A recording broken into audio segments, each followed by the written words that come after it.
어른이고 아이고 할 것 없이 어느새 다가와서 괴롭히는 관절염. 잘못된 생활습관과 부주의로 야기되는 지긋지긋한 관절염. 이번 시간에는 관절염의 예방에서부터 치료까지 관절염 완전정복 시간을 가져보겠습니다. 안녕하세요. 비타민 브리핑의 강수민입니다. 주위에서 어르신들 보면요. 아이고 무릎이야 관절이야 허리야 하시는 분들 참 많은데요. 이것이 바로 관절염 때문이죠. 이렇게 고통스러운 관절염 해결책은 없는지 저와 함께 가보시죠. 관절염에 대해서 낱낱이 파헤치기 위해 선생님 한 분 모셨습니다. 선생님 안녕하세요. 네, 안녕하세요. 관절염에 대해서 설명 좀 해주세요. 관절염이라고 하면은 일반적으로 우리들이 무릎 관절을 많이 얘기를 하는데요. 연골이 닳아서 점차 그 뼈가 노출이 돼서 환자는 점차 무릎이 휘게 되고 붓는 증상이 생기고 통증이 생기는 일반적인 무릎 관절의 질환이라고 얘기를 할 수 있겠습니다. 관절염 증상에는 어떤 게 있나요?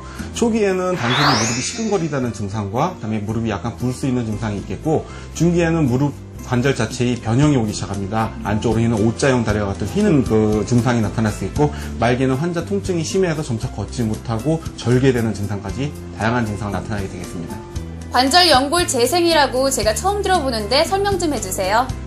약 한 5년 전부터 논문으로 발표되기 시작한 것 중에 하나가, 연골도 처음에 태어날 때 그 정상 연골은 아니지만 연골과 거의 유사한 90% 이상의 비슷한 성분을 가진 연골로 재생이 될 수 있다고 그러는데, 그 치료의 근간은 우리가 많이 알고 있는 줄기세포를 이용한 치료 방법과 비슷하다고 볼 수 있겠습니다. 뼈 자체에 있는 줄기세포를 관절 내로 도출시켜서 그 줄기세포 자체가 연골세포로 토착이 된 다음에 연골이 분화가 돼서 연골로 덮이게 되는, 다시 말해서 그것이 재생이라는 표현을 쓸 수 있게 되는 것이죠.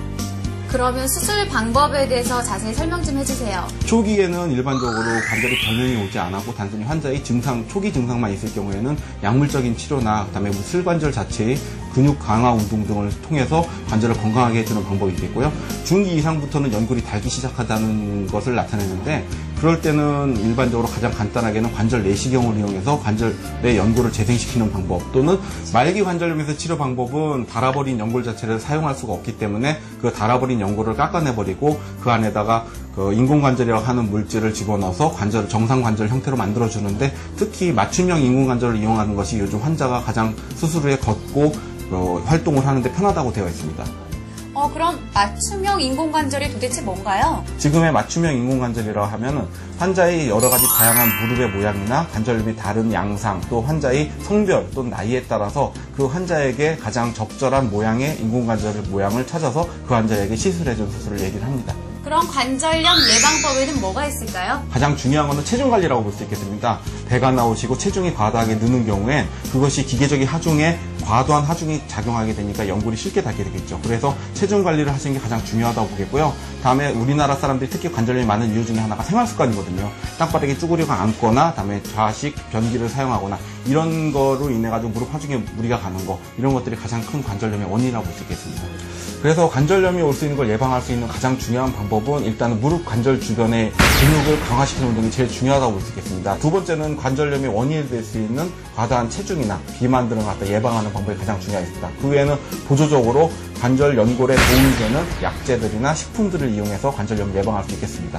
그럼 이런 관절염에 도움이 되는 식품과 약재 어떤 게 있을까요? 일반적으로 가장 좋은 식품 중에 하나가 밝혀진 것이 오메가3라고 하는 우리가 일반적으로 알고 건강식품, 이런 것들이 관절염에 좋다고 되어 있고요. 또 하나는 아보카도 소일이라고 해서 아보카도와 같은 그 열대 과일 중에 하나인데, 그 과일을 갈아 먹는 것이 그 관절염에 도움이 된다고 되어 있습니다. 또 약재로는 우리가 일반적으로 많이 알고 있는 글루코사민이라는 약재가 있는데, 환자분들이 저한테 와서 많이들 물어보십니다. 과연 글루코사민을 먹었을 때 정말 관절염에 도움이 되느냐, 질이 좋은, 다시 말해 양질의 글루코사민을 섭취했을 때는 그것이 관절염을 예방하는 데 도움이 된다고 되어 있습니다. 도움이 되셨나요? 치료도 중요하지만 예방이 더 중요하다는 사실. 그러기 위해선 생활습관의 변화가 먼저 필요하겠죠? 그럼 저는 여기서 인사드리겠습니다. 다음에 또 뵐게요.